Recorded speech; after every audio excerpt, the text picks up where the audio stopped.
Ako ay Pilipino, taas noo kahit kanino.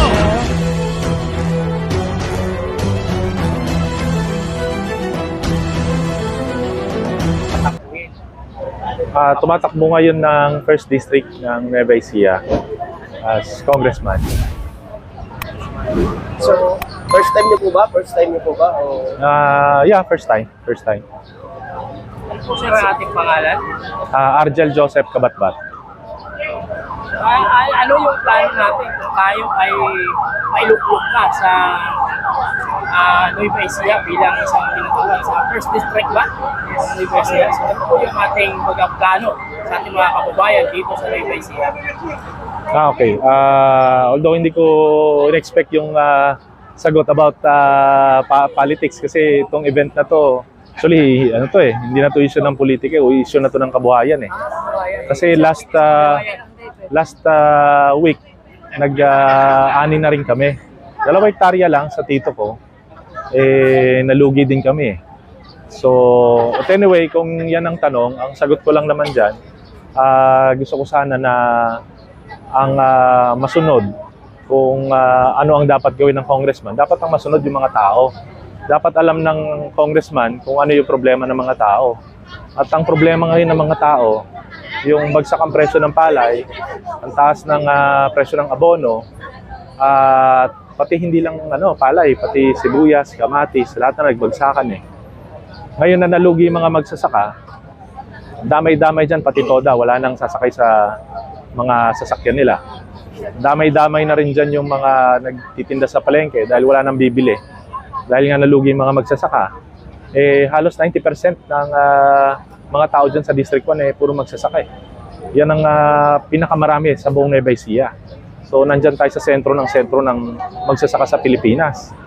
At ayun, pinatawag natin ito dahil nakita ko na nagbigay ng statement si Sec Abalos na gusto na raw niyang baguhin yung rice tarification law. Kaya niyaya natin siya na bumaba siya para makita talaga ng personal yung problema ng mga magsasaka. Hindi lang magsasaka, mga manggagawang bukid. Kasi may naging statement nung nakaraan na ang mga namomorsyento lang ay hindi raw magsasaka. Dahil wala daw silang lupa. Ang tawag lang daw sa kanila ay barok. So hindi raw sila magsasaka. Yun ang hindi naman katanggap-tanggap sa atin. Kasi yung may-ari ng lupa, karamihan niya nasa Maynila. At yung mga barok, yung tinatawag nilang kasama, hindi raw magsasaka, sila yung nagpupunla, sila yung nagtatanim, sila talaga yung nagtatrabaho sa bukid. So hindi pwedeng sabihin natin na hindi sila magsasaka kasi sila talaga nagsasaka eh. So gusto kong malaman ito, hindi lang ni Sec Abalos, pinatawag na rin natin, inimbitahan natin ang pinakamatataas na opisyal ng Department of Agriculture. Dahil hindi lang nakarating si Sec Laurel, ang pinadala niya yung pangalawa, si Yusek Asis Perez, at pinadala niya si NFA Administrator Larry Lacson upang magkaroon ng dialogue. So, ibig sabihin, ang magaganap na ito, dialogue, mapayapa at mahinahon na pag-uusap para malaman talaga ng mga nasa taas kung anong problema ng mga nasa baba. So, hindi po ito issue ng politika. Issue na to ng kabuhayan. Hindi na to kampanyahan. Talagang survival na ang pinag-uusapan dito kasi kung nabalitaan ninyo na 2 ang magsasaka sa Gimba ang nagpakamatay. At pinalabas nga, nag-issue ng statement si Arnel de Mesa, nag-issue si NBI Director Santiago na fake news daw. Kaya nga inaanyayahan ko sana bumaba sila para malaman nila yung totoo. Kasi ako personal ko nakita yan. Para paniwalaan na ang mga magsasaka hindi naman nagsisinungaling, bumaba sila dito at magtanong ng personal. So yan po yan talaga yung event natin, yan ang sadya natin. So, ibig sabihin sir, lahat po ito nakasama natin ay mga magsasaka po? Magsasaka, mga manggagawang bukid. So sa iba't ibang probinsya at bayan, marami yung gustong sumama, kaya lang wala silang kakayahan na pumunta rito mag-commute, o kaya wala naman silang sariling sasakyan. Ayan, mga pinagre-rentahan lang nila. Kaya yan lang po yung nakarating. Sa ngayon po ba sir, darating po si Senador Berna Cabanis po, ano po ba yung nagiging hiling ninyo sa kanya kung sakali po ay siya manukulong bilang senador? Actually, ang hiling ko sa kanya, una, sana matupad yung pangako niya na isa siya sa mga gustong baguhin yung rice tarification law. Ikalawa, sana bumaba siya para talaga malaman niya yung totoong problema sa baba.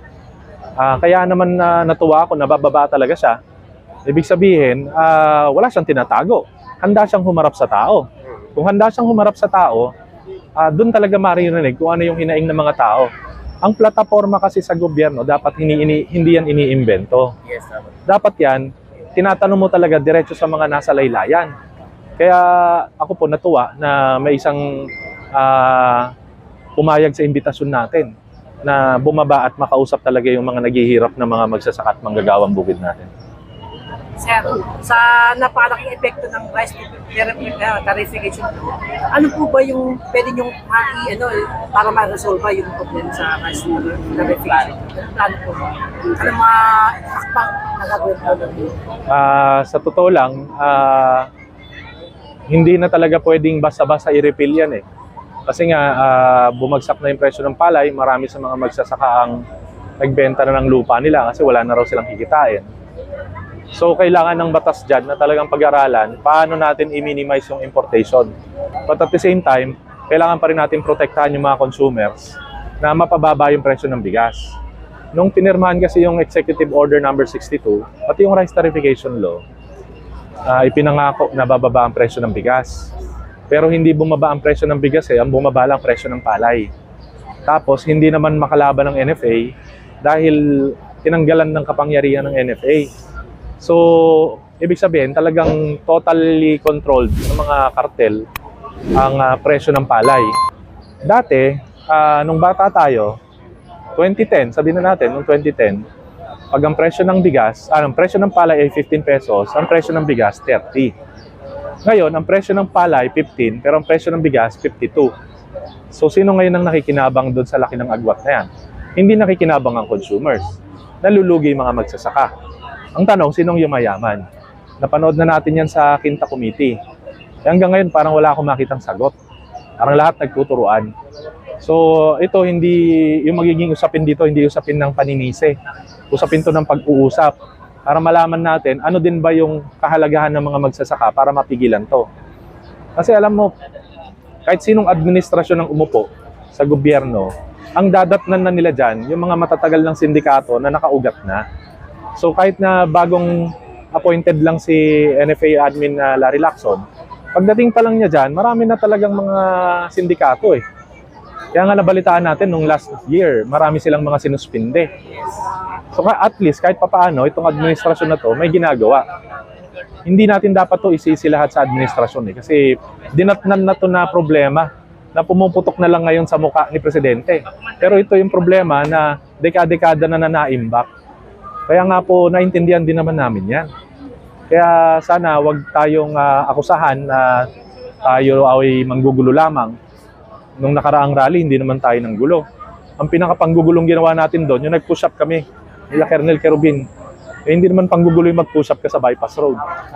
Tapos tinanggal yung ating stage, pinutulan ng kuryente. Mabuti na lang, may nakita tayong kinaban ng palay. Yun ang naging stage natin, yung palay. Yun ang pinaglalaban natin yung presyo ng palay Kaya minsan may mga bagay na dapat mangyari para marinig tayo ng gobyerno at maraming salamat narinig tayo ng gobyerno. Kaya nagkakaroon na po ng initial meetings kasama ang economic managers. Kaya naman po gustong makita ng mga tao na talagang pwedeng mag-usap ang mga magsasaka, ang mga manggagawang bukid at ang matataas sa gobyerno dito sa administrasyon na to. Pero tanong lang po, hindi po, paano yun po, kailangan mo ba natin lukbok ba natin kung para po, yung lahat na ating hinain ay matutupad. Kaya ito ba, kaya ba natin ilukbok natin sa Senado si Atty. Abalot? Alam niyo po, nasa survey, 90% ng mga botante, ang iboboto nila, yung tao na pinahahalagahan ng agriculture, food security at magsasaka. Ang mga magsasaka po, naghahanap ng kakampi. eh sa Senado walang mahanap na kakampi eh. Nung nagsalita si Sec Abalos na tumatakbo ngayon senador, at pagka narinig ng mga tao mismo kung ano talaga yung gagawin niya para sa magsasaka, ay malamang siya na ang magiging champion ng mga magsasaka. Bukod sa si Colonel Ariel Querubin, bagamat ang laban naman niya ay anti-corruption, kung si Sec Abalos na tumatakbong senador ang talagang magiging pangako niya at gagawin niya sa Senado ay magkaroon naman ng boses sa mga magsasaka, at kaya niyang patunayan yan dahil nagpunta na siya mismo para makaharap ng personal ng mga magsasaka, eh sino pa ba ang ibang iboboto ng mga magsasaka kung di yung makikita nilang kakampi nila? Kaya importante po itong mangyayari na to. Bagamat hindi ito issue ng politika, ang mga magsasaka naghahanap ng kakampi.